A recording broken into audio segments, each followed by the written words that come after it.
Hi, everyone, and welcome to this week's episode of Money with Alpha. Today, I'm joined by the lovely Jodie Eade, who is going to share all sorts of great things. We met recently, and she loves systems, probably even more than I do. So, welcome, Jodie. Thank you for having me. I do love systems. Yes, yeah, I know. So, because when I first heard you talk and we were chatting, like we had a conversation last week, and I thought, oh, yeah, this is really cool because I mean, systems makes things so much easier. But you've got to kind of have a brain to help kind of bring it together and then help people run it. And then once it's in place, pretty much anybody can work with the system because there's so many systems in our society anyway that we're not even really conscious of. We just kind of work with them anyway. So before we get stuck into that though, do you want to tell us a little bit about who you are, what you do, and how you came to be doing what you're doing, and why you love it so much? Okay, so who I am, I'm a business consultant, but I specialize in systems. So that's my thing. I think I specialize in them because I understand them. Um, it's just something that I get, and I didn't realize that it was something that I got that other people didn't. I just thought, why can't they make this work? Why aren't they seeing it? But it's just that's like what I see. I started in a long time ago. I was in sales, etc., etc. But I had my own business. I had a property tax depreciation business, and that is all about numbers and money and systems. A system that runs everything. And like you say, we have systems that we use every single day that we don't even think about. Brushing our teeth is a system. We Mhm. clean our teeth. We do it every day, but we're automatically doing it since our mum and dad trained us when we were little kids. Mhm. And money and finance and your systems of your business can become that simple. It's just about finding the way that it makes sense for your brain and your business to actually function. So I am also a nurse. I still work as a nurse. I've been working as a nurse on and off for the last 20 something years. And again, that's another system. It's a body. The body is a system. The body systems need to be in equilibrium for us to feel good and healthy and well. And when they're not, our body certainly tells us that our system isn't working. And the same thing happens with your business. If things are going well, you're making money, you're getting clients, things are flowing through, your follow up is great, you're doing all of the things that need your business to continue to grow and flourish. And when it's not, your business tells you, and your clients, they really tell you. So I work with business owners, service-based industry, predominantly. They have to have employees, they have to have had a business for a while and be actually proof of concept of what they're doing in their work. Anywhere between 3 and kind of 20 employees. Mhm. At the moment, my focus is really targeted on trades because I have a launch coming out in January for that sector. Mhm. But I do work with anyone in the service based industry, and it's all back end. Yeah. Yeah. Yeah, it's really interesting because I often make parallels between health and money and a lot of the systems and the way we sort of function and the kind of the health has to be there. So it's really interesting that you combine both of them because there's a caring factor that Yeah. comes with it. So the system's not there just to kind of rule your life, it's there to support life and life's the point. Yes, Um, absolutely. yeah. So just when you said something about brushing your teeth and that, so because I love habits. I'm fascinated about how our brains work with habits. How do you see, this is just more of a little bit of a sidebar, but how do you see habits and systems? Like, are they the same thing? Are they a bit different? Like, what's your take on that? I guess they can be a habit like brushing your teeth. It's like a good habit. You need dental hygiene. Okay. Yeah. Um, but for some people, a system to run their business is never going to be a habit. It will always be something they really consciously have to think about. Like we can't assume that that's going to be something that someone will find easy. Like example, as a tradesperson, an electrician is really good at being an electrician. That's what their skill is. I'm never going to be an electrician, no matter how many times I get shown it. It's not my skill, but I can show that electrician how to use systems, and he can, or she, sorry, can turn some of those things into habits. And one of those things might be the habit of every time they quote on the third day, they pick up the phone and say, "Hi, Alpha, I quoted on some electrical work at your house. How's it going? Would you like to go ahead?" That's a great habit because 25% of the work from quotes happen by making a simple phone call. Yeah, the fortunes in the follow-up. Absolute, Yeah. absolute. So yes, it's just it can become a habit, but it depends how, I guess, important it is. How much they want to do it, or whether they want to just offset that all to their implementer, their admin, whoever. Yeah. Yeah. So because systems are extremely important as you know, how do you see automation and AI kind of playing into this space? Because AI, oh my gosh, it's everywhere and it's a matter of embracing it rather than trying to avoid it. So how does that play out with the system side of things? Okay, so AI is going to be absolutely fantastic. However, have you read the E Myth? Yes. Yes. So he was the guy that, I mean, he wasn't the first person that talked about systems, obviously, but he's written about it. And he says systems run the business and the people run the systems. And Mm-hmm. that's how it works, right? So AI is fantastic, but AI at this stage in AI's development, if you said to AI, I want scrambled eggs, Mm-hmm. AI will make its definition of scrambled eggs. AI needs you to say, get the eggs, scramble them with a whisk. Like it needs the Mm-hmm. method to make scrambled eggs. Say you like chili flakes and you like the salt sprinkled on at the end. It needs the method. So the method of the recipe. Um, and that is the system. So the system and the process need to be built first. And then everything needs to be streamlined. So, say again, use a tradie, he's got his whole system of the client lead comes into the nurture sequence post. That's all streamlined. Then, once it's streamlined and we know it works, we can then turn on automation tools to start to refine the process, shorten the process, etc. But if we don't have a method or a system, you've got a hot mess express that's going to go faster. Yes. So you're going to end up with a big hot mess express. Yeah. And that, yeah. So Yeah. AI is going to be brilliant, Yeah. but we need to tell it exactly what we want. Yes. Yeah, because it's interesting as well. Like if you like I play around with it as well. I use it for little bits here and there. The bulk of my content I write, but I give it some ideas sometimes depending on what I need. Or if I need an idea and I'm feeling stuck just for some inspiration. But one of the things I notice when I do this is it will scour whatever's already out there and give me a version of that Yeah. rather It's than not your voice. thinking about it in a different way or what I want, because what I do doesn't fit in like a box. And Mm. when I, just as an example, I asked for coloring sheets for money coloring sheets for children. It sent me back pictures, but they were all boys in the pictures. And I was like, well, where are the girls?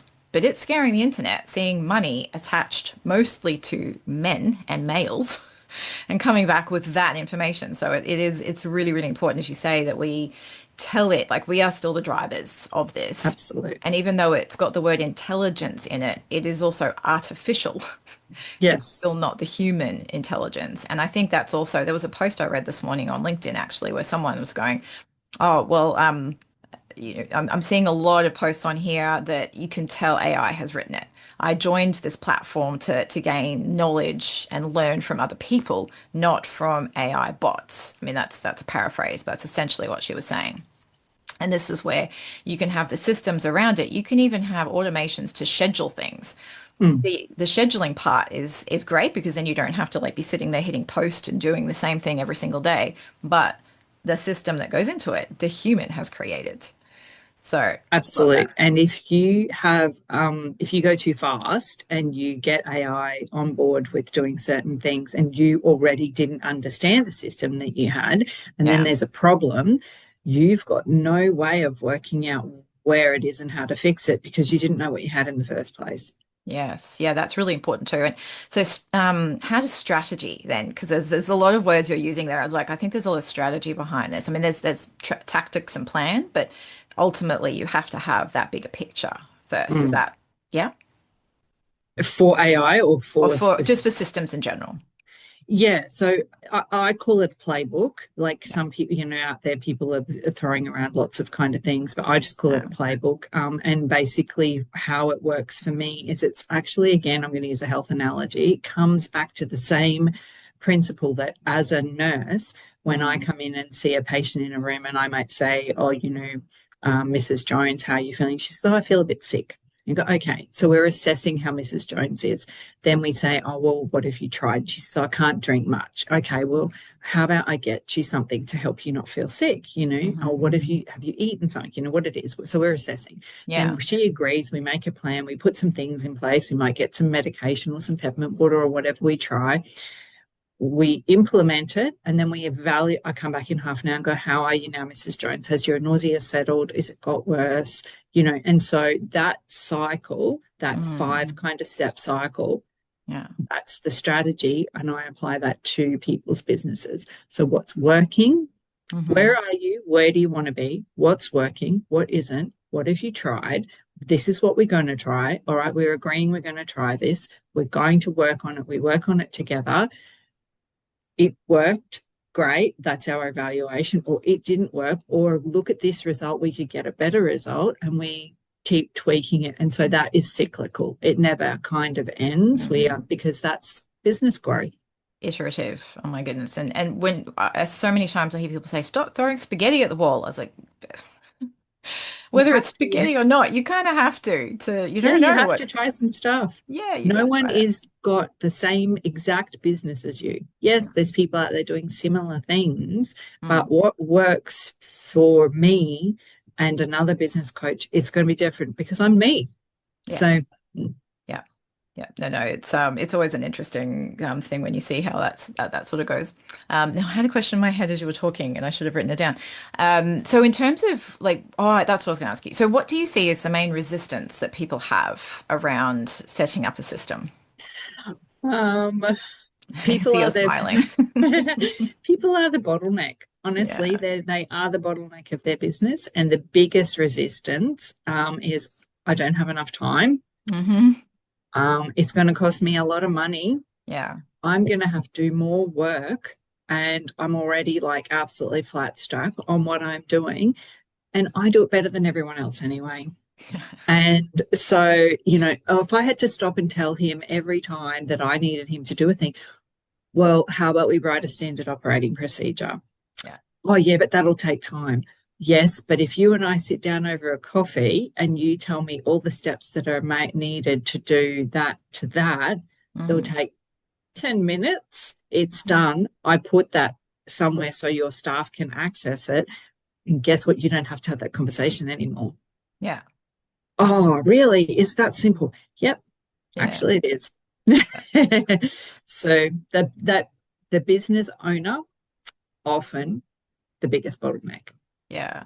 I mean, it's like with everything too, like the mindset or the perception of something is the stopper. And the bigger we make the problem, I think because our brains are designed to find problems because we, Mm, we want to find the thing that's going to kill us or going to hurt us. And, we want to be able to plug all the holes so that yeah. there aren't any or that there won't be, or if there are, we know how to plug them quickly.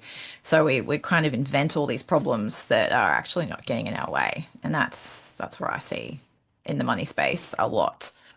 And It's, meanwhile, yeah, while we're doing that, yeah. we have a system process bucket over here that's got massive amount of holes Mm, because our brain is telling us all these potential problems that can happen, but there are real ones over here. And yeah. because we're focusing on these, we're not actually prepared to look at any of these ones, which once you fix them up, make your business flow better. And like you Mm, said a minute ago with mindset, one of the mindset things around that is, well, what if I do succeed? What yeah. if I do make more money? Yeah. What if I get get so many clients, they all love me. I get, oh my God, I never thought I'd make $1 million. What if I do? Like there's all of that next step mindset, money Yeah. mindset Yeah. that keeps people in that, under Limitation. 300K, I'm safe kind of, or whatever it is. Yeah. Yeah. It's an interesting one, actually. I remember one time listening to, I was at a conference and the speaker was talking about her experiences around, that like fear of failure Mm. and sort of the imposter syndrome kind of thing. And then I was like, and she's like, what actually is the thing more often than not is people fear success. It's not Absolute. necessarily the failure. And when I heard that, I was just like, oh my gosh, that's definitely more what I relate to. Because I'm like, oh my gosh, look, it's going to take more of my time, more of my energy, more. Like, I was like, do I want all of that? And then when I was actually talking with someone yesterday about, doing a launch and gaining more clients, I was like, well, do you actually even have the capacity to service those clients? And if you don't, what would you need to do in order to do that? Would you hire another staff member? Do you need some extra admin support? Because the answer is there, and the answer is quite simple. And the answer sits in a system, especially if we have those systems set up before we do all of this, because then it gives us the confidence to be able to go, okay, well, if this did grow to the point where I need somebody else, I've got all the systems in place, so I can onboard them very easily and quickly. There'll still be teething issues because, it's human interaction. It's growth. Mm. Yes. And with that comes discomfort. Yeah, and often I say to people, if your system can't handle another, depending on the system, like if it's a bakery and it's five more purchases, well, clearly they're going to handle it, right? But Mm. if it's a coaching company or a where you're spending a lot of time looking after people, or a law firm or a financial advisory firm or one of those kind of people, can you handle another 10 leads that came in and qualified in the next month? Are you ready for that? Because if you're not, Mm. you've got a systems problem. Yeah. Yeah. Yeah, no, it's really interesting. I love this sort of stuff too because it's so simple, but Mm, yet we overcomplicate it mm. and creating like somebody even told me recently, and this is where AI, they're like, oh, you can even get AI to help you write out an SOP or a standing operating procedure. You just do the steps on your computer and it will, write it out for you. I Well, you was just like, wrote it. yeah.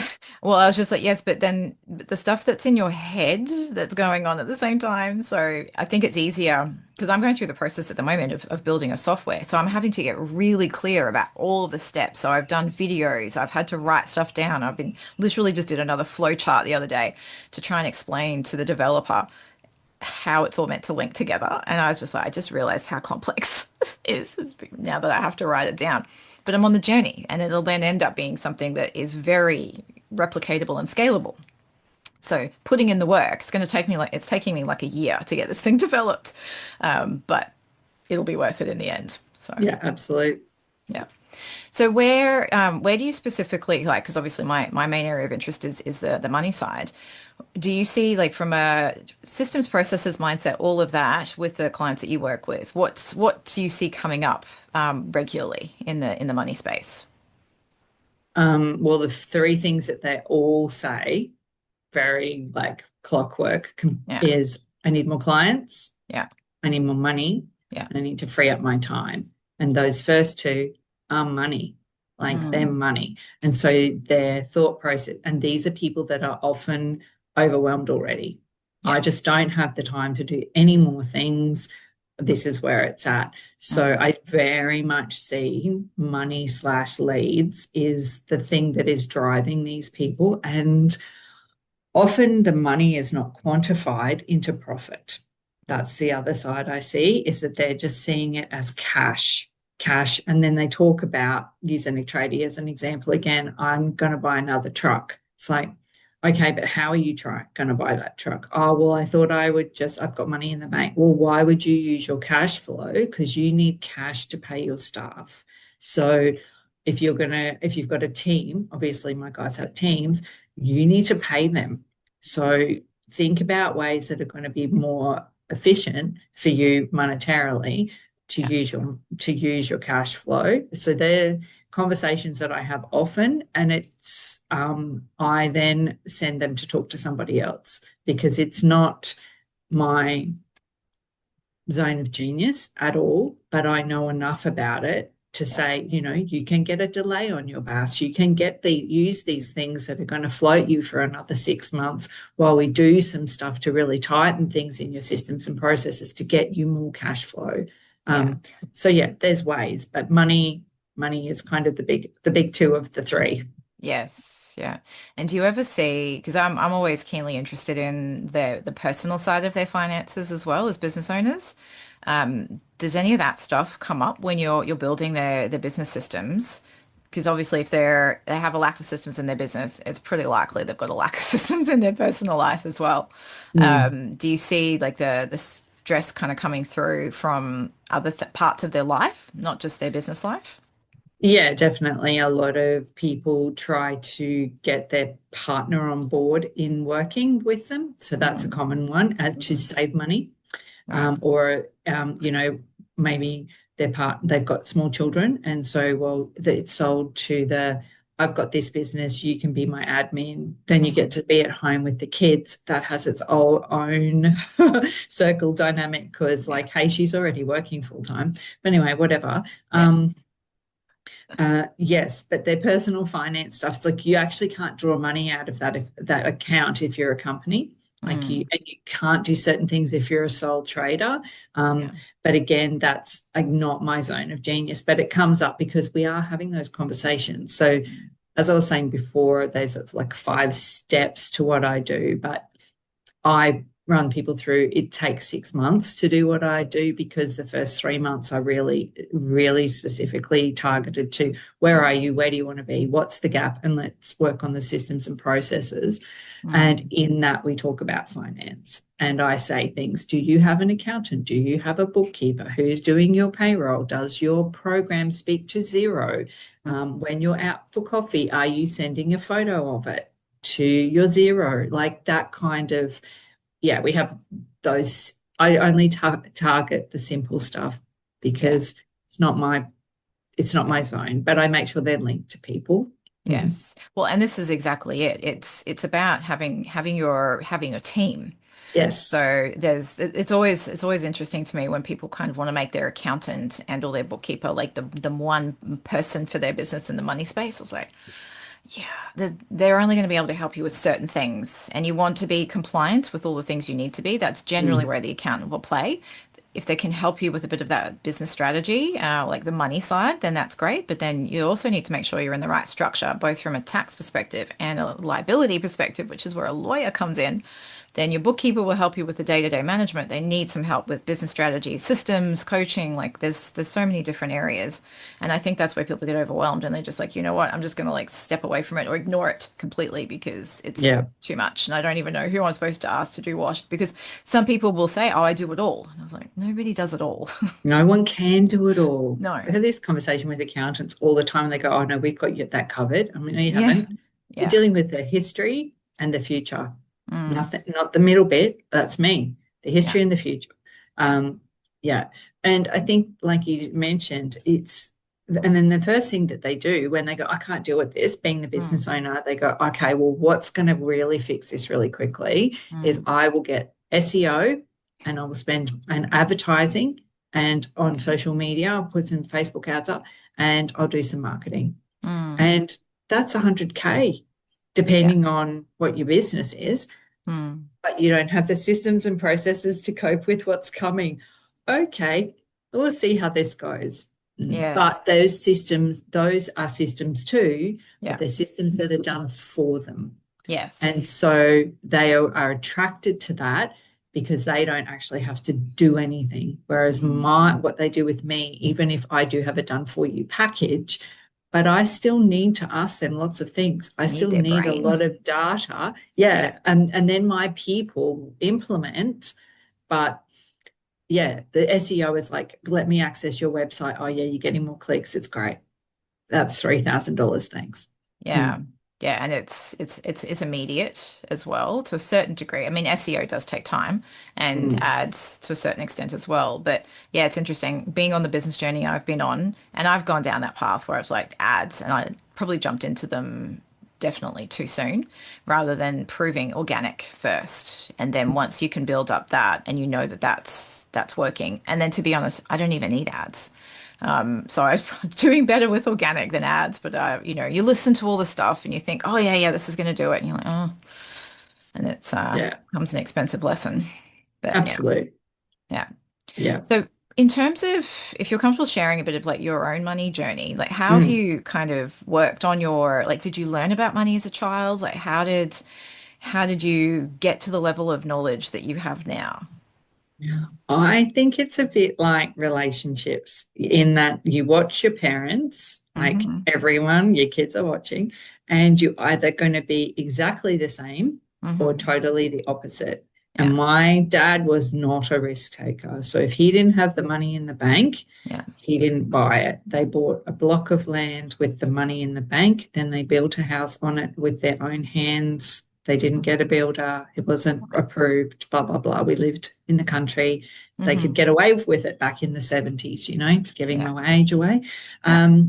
Yeah. But he didn't buy himself a new car till he was in his 50s, Hmm. because he didn't have the money. And that's how he was. Everything was risk adverse. Yeah. He was totally no way, just no way. Hmm. Um, and I am very much the opposite. It's like if there is I'll throw it at the wall and give it a go. And even now I'm in my 50s, I've got so much life left to live. And like, I don't mind if I have debt Mm. because it doesn't keep me awake at night. So, in when I had the property tax depreciation business, I had a husband at that time, and we had a lot of investment properties. And at one point, we were in over $1 million worth of debt. Now, these days, that's not very much, but Yeah. around the GFC, that was around then, and he could hardly sleep at night. I'm like, "What are you talking about?"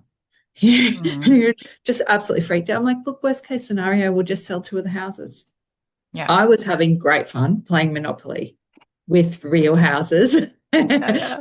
Great fun. Yeah. And he couldn't handle it. Yeah. So I think my experience of it all is like, and I'm also very good at um, I'm good with taking risk, but I'm also very good at just making things happen. So I think it depends on your personality a bit. Yeah. For some people, they're never going to be able to broach that. They're always going to have to play safe and have XYZ amount of money in the bank. And Yes. And this is very much the risk profile comes in very important and being clear on what it is that you want in life. And yeah, because I watched my parents because for them being European coming to this country, they didn't have anything. They had to build up from scratch. So for them it was property because that was kind of like the main way again through mm, the like the 70s and 80s. And it worked a lot better then, possibly better than now. But that's yeah, whether or not we'll see.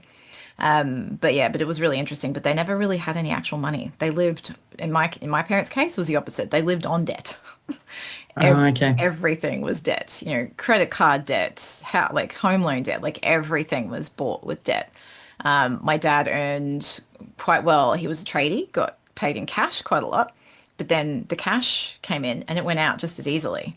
So because it wasn't it didn't have a purpose, which is why I'm like so passionate now with the work that I do. I was like, your money has to have a purpose.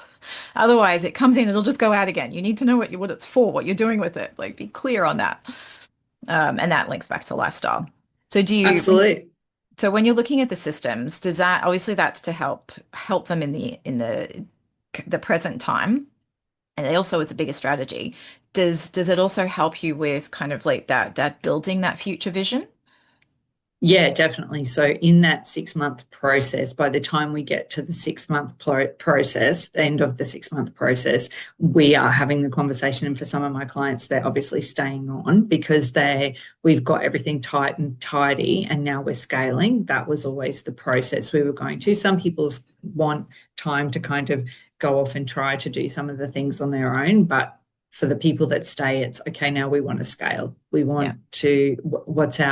We have a conversation early about what are your immediate goals, what are your Hmm. 1 year goals, and what are your 3 year goals. We don't kind of go, unless someone's saying to me, I want to do this because I want to exit this business. Yeah. That's a totally different strategy, and we are looking at it a totally different way. And Yeah. I'm very much involved with their accountant because Yes. there are steps that are very integral to that. Yeah. But if people they've bought themselves a job, which is a lot of businesses these days. Yeah. They just want to actually work for themselves, or they want to build a mini empire. We are definitely having conversations that are bigger than the next 3 to 6 months. And what does that look like? What do you need if you're going to put on admin and more trade, more team players and ops manager. How much do you need? Because, Mm, with different businesses, they hit that kind of 300, 400K mark, even 500K mark, and then they're really not making much more from there until they hit the 1.5, because the rest of it just goes in salary, yeah. to all of these people. And people have that thought process, well, I have more people, I can make more money. Well, you're not going to. Mm, Actually, you're not. And maybe it's better for you to actually have 5 staff and a really streamlined business and a really good ROI on everything that you're doing and a mm, really good return rate on all of the work that you're doing. So you don't have to go out and get clients anymore. They just come in through word of mouth, mm. far more effective than 20 people in your team. And, but it depends what empire they want to build. Yes. Yeah. And this is the thing too, where we're talking about like the iterative process, because I think that changes. I know when I was in my 20s, the life I sort of thought I wanted was a lot bigger than the not bigger, I should say, but different to the one I want now. Mm. Like, the house bigger. I mean, our house is big enough. Yeah, there's three of us and we have 4 bedrooms, and like, it's just more to clean. But even like the type of car, all the trappings that kind of Yeah. go with life. And I feel like even as a money person, I was probably almost better at from the budgeting perspective. I mean, it's different for other areas. It's more than just about that. When I was in my early 20s, when I had less money than I am now. But now, obviously, my risk profile has changed because, there's more money around, so I can invest more and take a bit more risk. But yeah, so I think having that future vision, but revisiting it on a regular basis to go, is this still what you want? Absolutely. And I've had clients who are like, oh, they're a one person band, with maybe an admin person, and they're like, oh, I want to sell this business. I was like, well, you really? Because if you do, you got a lot of things that you need to fix, including the systems and everything that goes with that, if you want to sell it. But if you think you do, but you don't really, then that changes things, because if you really want to go gung ho, you've got to actually almost go all in. Otherwise, you're never going to get there. And if you don't really want it, then don't do it. Mm. And if you have an exit strategy and you want to, like I was talking to a tradie the other day who has an exit strategy, he wants to be out by like 10 years, but where his initial exit strategy was, and I need this and I need that and I need this and I need that. I said, oh, you don't. Yeah. You need an admin who is amazing. You Mm, need a system, service mate, but you also need all the other systems that are part of that. yeah. And you need to build up a really, really great team. And it needs to be not about you. It Yes. needs to be your company. Yeah. Because if you leave and they'll only deal with you, we can't sell that. Whereas if they love the company and every person that is involved in that company ethos, we're on a winner. Yeah. Yeah. I used to work for a small consultancy, and it was the MD was, or the managing director was the founder. And everybody, like, he was the central, like, he went to every single sales presentation. He was the central part of everything. And then he was getting a bit on in age, and he's like, oh, I want to sell this. So brought in some private equity investors, started to extract him and brought in a CEO.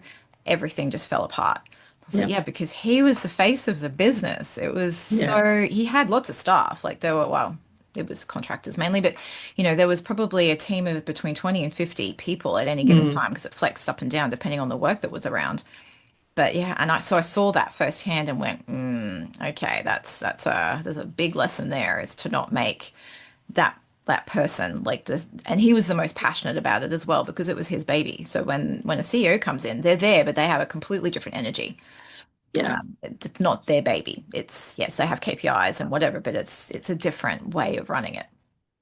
Absolutely. And it's that whole thing too of like, don't fall in love with your product because Yeah, you love it, but other people don't value it anywhere near as much as you. And, yeah, you might be making 300K and you might think it's worth 300K, but if everyone only wants to deal with you, Bob the builder, well, you don't have anything to sell. yes, yeah. No, no, that's absolutely right.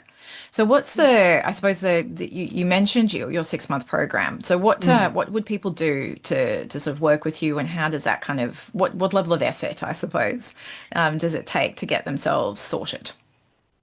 Okay, so there's two options. They either can do a done with you program, which is where they have implementers, so their own Yeah. admin staff, or there's a done for you program. And the done for you program is I have my own team. So I bring in that team, but they're VAs, they're very good at what they do. And we have the systems and processes. And if they need, like use it again, use a tradie as an example, there's ServiceMate Proficient. That's the one we prefer to use because we know how to use it. Hmm. And we set them up. We bring across data if they don't already have it, all of those kind of things. And we get everything humming. Yeah. The done for you, done with you is still 6 months. And it is a lot of effort. I will say that it's Mm. because it's about understanding where their business is, where they want their business to be. And the first kind of month, honestly, is asking lots and lots and lots of questions, getting Hmm. them to like letting me look at a lot of reporting and seeing what things they've done before, what ROIs they've got on things. I need a lot of data in that Yeah. initial phase of things before we can look at what needs to be done. In saying that, my premise and how I practice is I always love to give people quick wins. And Hmm. every time we coach, we talk about the wins, whether they're very small or they're huge. And we start that from the day dot. So the first win, they invested Yeah. because we're going to change stuff. The Yeah. second fortnight win is we are further ahead than we were, because I'll be honest, that first month, it can be quite frustrating, Hmm. especially if people are time poor because they're spending 90-minute sessions with me and their admin trying to nut out these problems. But honestly, once we get past the 6 week mark, again, we'll use the tradie as an example. He got stuck at that kind of 6 week period going, oh my God, I hate this. I said, I told you you would. And he said, work's diminishing. I said, yes, because you're not in it all the time. Like his business has been a little bit quieter, not because of what he's doing with me. Yeah. But there is that because you've changed your focus. You're not Yeah. out there hounding, you're back in here looking at stuff. Yeah. And then in the last fortnight, I don't know, we've picked up maybe 20K. So Hmm. we're winning. Yeah. And it's the little steps that build the big step. And now we're not fishing for goldfish anymore. One. We're fishing for whales, and Mm. we're fishing for the whales that are going to refer him a lot of work, and we're getting them. Mm. Yes, and that part's really important. Like I think back to the way my dad ran his business, and there was work ethic, I think was probably part of it. Because to be honest with tradies, I mean these days it's a bit different, but back in the old days it was this whole classic, oh, they never show up when they say they're going to. I mean, So that still happens. yeah, but literally my dad was so punctual. If he said he was going to do something, he would do it. If he said he was going to be somewhere, he would be there. And then he also created some strategic sort of alliances, I suppose, with real estate agents because he was a house painter and he focused. And this is the other thing too. I think back now, he did all of this just instinctively, but he Mm. focused just on repaints. And then he Yeah. had like two or three real estate agents, and then he got all the business, and then he just started to get referrals from there. So it's really, really interesting when you actually kind of get clear. And in his mind, it was clear. He just hadn't written any of it down. So it was still very much him. So when he retired, the business just stopped. Mm. And I think back now, I'm like, oh my gosh, it was such a huge opportunity there to sell Could the have sold business. it. Mm. Yeah, he Yeah, could have. unfortunately, it was his name. His name was Boris, and it was Boris's painting service. So I That's was all like, right. You can trade under Boris's painting. yes, My name's Paul and I own Boris's painting. Like there's a yeah. Well, story there. Jim's These days, mowing. that's Like this, marketable. yeah. There's Yeah, Jim's absolutely. everything now. Yeah, yeah, yeah. Well, I mean, that's clever because Jim probably never existed. But yeah, it's a household name. But Yeah, yeah, it is very much and it is the little things. It is if you say you're going to do something, do it. yeah. If there's a problem with supply, let the person know. Because Hmm. if you get ahead of it and tell them there's a problem, you're Yeah, going to sort out the issue before you don't show up with the stuff and they're like, what's going on? I've given you all this money. So yeah. yeah, it is the simple things, but they're so overwhelmed. Mm. Yes. Yeah. Mm. No, I think it's wonderful what you do to sort of help clarify. and make it visible. And that's one of Mm. the other things I find with the money space and very much with systems and health in general. As soon as we become aware of it and it's visible, it's a lot easier to solve once we can actually see the problem rather Yeah. than just kind of know that it's there, but we're avoiding it. So, Mm. Yeah, yeah. absolutely. Wonderful. So we'll put so you've got a 6 month program and you have a strategy session. We'll put Yes. links to those in the show notes and Fantastic. yeah, so people can call you and have a chat because I think what you do is amazing. So and it's Thank very, you. very needed.